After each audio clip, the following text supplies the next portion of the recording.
मैं अब्दुल अजीज दाग Nobel news channel में आपका इस्तकबाल करता हूँ। कितने सालों से ये खिदमत अंजाम दे रहे हैं? देखिए, मैंने जब से अपना कॉलेज लाइफ ख़त्म किया, खिदमत के लिए बेंगलोर में ही सेट हो गया।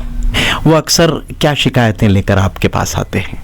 तो फ्लक्चुएट होता है, जिन लोगों की शुगर फ्लक्चुएट होती है दवाइयाँ फायदेमंद होती हैं, और रेयर डिसीजेस ऐसे अक्सर लोग काफ़ी परेशान हो जाते हैं और इसका कई दवाइयाँ लेने के बाद नाज़रीन इकराम, आज हमारे साथ हैं होम्योपैथी के बेहतरीन डॉक्टर मोहम्मद यूनुस साहब। आइए इनसे जानते हैं कि होम्योपैथिक इलाज कैसे किया जाता है।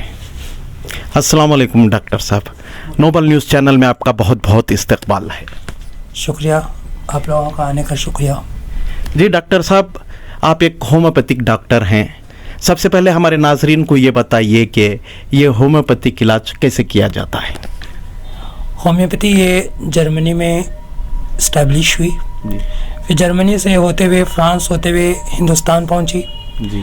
अभी तो हिंदुस्तान जो है नंबर 1 पे है होम्योपैथी के सिलसिले में। माशाल्लाह। वैसे होम्योपैथी सारी दुनिया में प्रैक्टिस की जाती है।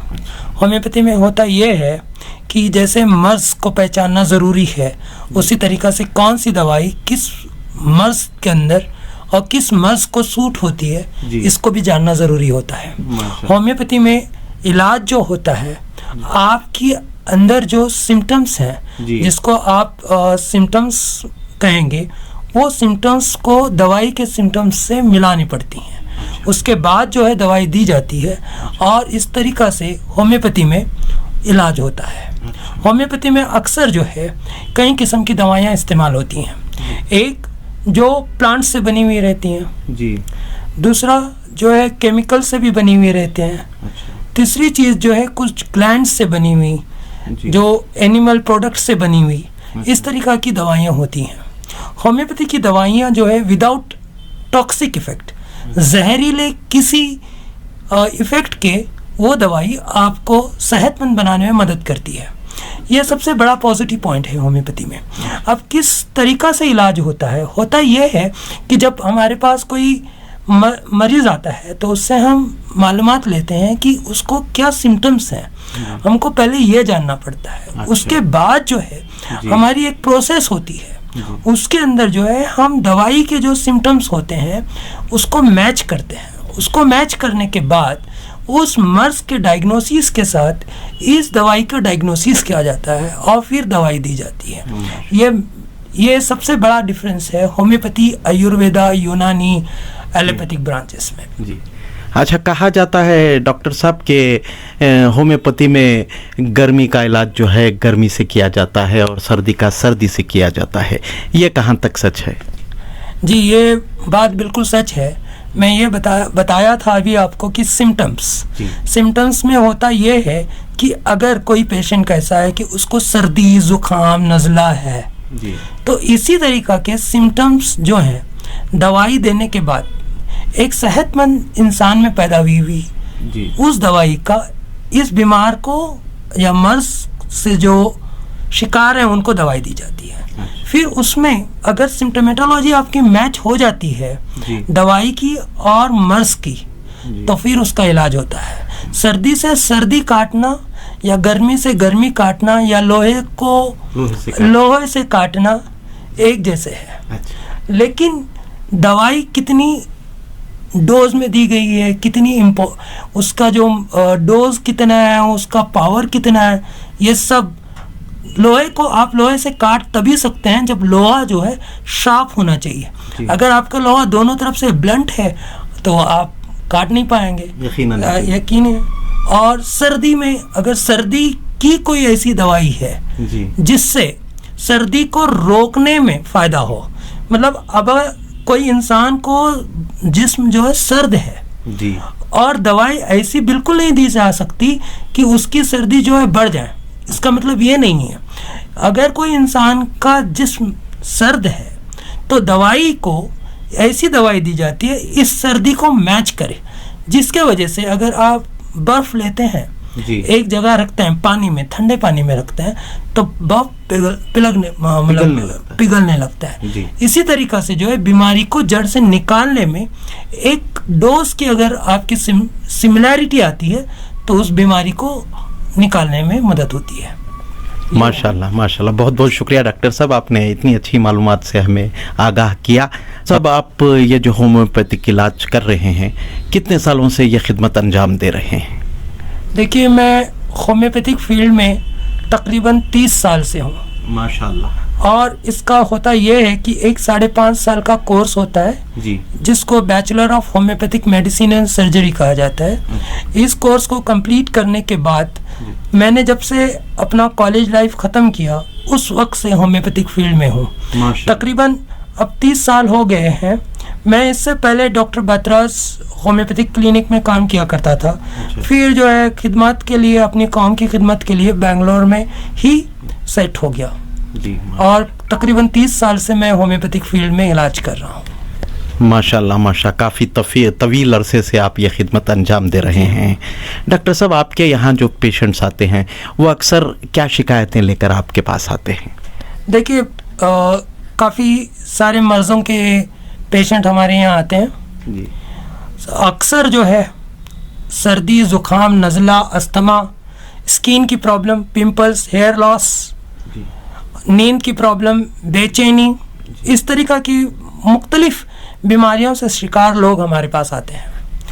और ख़ास तौर से अस्थमा में, दमा में, जिनको सांस लेने की तकलीफ़ है, खांसी की तकलीफ़ है जी। स्किन की तकलीफ़ है, इन लोगों में काफ़ी फ़ायदेमंद दवाइयाँ हैं हमारे पास। और जिन लोगों का ब्लड प्रेशर फ्लक्चुएट होता है, जिन लोगों की शुगर फ्लक्चुएट होती है, जिनको दिल की बीमारी हैं, कल्ब की बीमारियां हैं, उनमें भी काफ़ी होम्योपैथिक दवाइयाँ फ़ायदेमंद होती हैं। और रेयर डिसीजेस, ऐसे अक्सर लोग हैं जिनमें जो है बीमारी का कोई इलाज नहीं होता और उन लोगों में भी होम्योपैथिक इलाज हो जाता है। जैसे कि अगर मैं बताऊं, सर चकराना ये काफ़ी नॉर्मल थिंग है जी। लेकिन इसका इलाज से लोग काफ़ी परेशान हो जाते हैं और इसका कई दवाइयाँ लेने के बावजूद भी इस पर कोई इफ़ेक्ट नहीं होता, क्योंकि वो दवाइयाँ कुछ देर के लिए आराम तो देती हैं चकराने से, लेकिन मुकम्मल इलाज नहीं होता। ऐसे लोगों के लिए भी होम्योपैथिक दवाइयाँ काफ़ी फ़ायदेमंद होती हैं। फिर ऐसे लोग भी हैं जिनको जो है किसी चीज़ से ऑपरेशन करने की नौबत आती है, लेकिन उनको ऑपरेशन नहीं किया जा सकता। डॉक्टर्स उनको ऑपरेशन करने से मना करते हैं, कहते हैं कि नहीं, आपकी उम्र में ऑपरेशन नहीं हो सकता, या पेशेंट खुद चाहता नहीं है कि ऑपरेशन के लिए जाए। इस तरीक़ा की बीमारियों में भी होम्योपैथिक इलाज होता है। होम्योपैथी फील्ड बहुत वास्ट है और होम्योपैथी में जैसे मैं बता रहा था, डिसीज़ डायग्नोसिस के साथ ड्रग डायग्नोसिस बहुत ज़रूरी होता है, होम्योपैथिक दवाइयों का डायग्नोसिस। इसलिए जो है कई किस्म के लोग आते हैं, कई किस्म की बीमारियों का इलाज होता है, मुकम्मल तौर से हो जाता है। माशाल्लाह माशाल्लाह। डॉक्टर साहब, आपसे नाज़रीन हमारे ये जानना चाहेंगे कि आपका जो इलाज होता है, आप जो दवाई देते हैं, तो उसके साथ किसी परहेज़ की शर्त रहती है या बिना किसी परहेज़ के ये इलाज हो जाता है? परहेज़, जहाँ तक परहेज़ का सवाल है, परहेज़ ऐसे नहीं है कि जिससे आप फॉलो नहीं कर सकते। और कई बीमारियाँ ऐसी होते हैं जिसको परहेज़ का कोई ताल्लुक़ नहीं होता जी। कोई मतलब रिलेशनशिप नहीं होती परहेज़ और बीमारी में।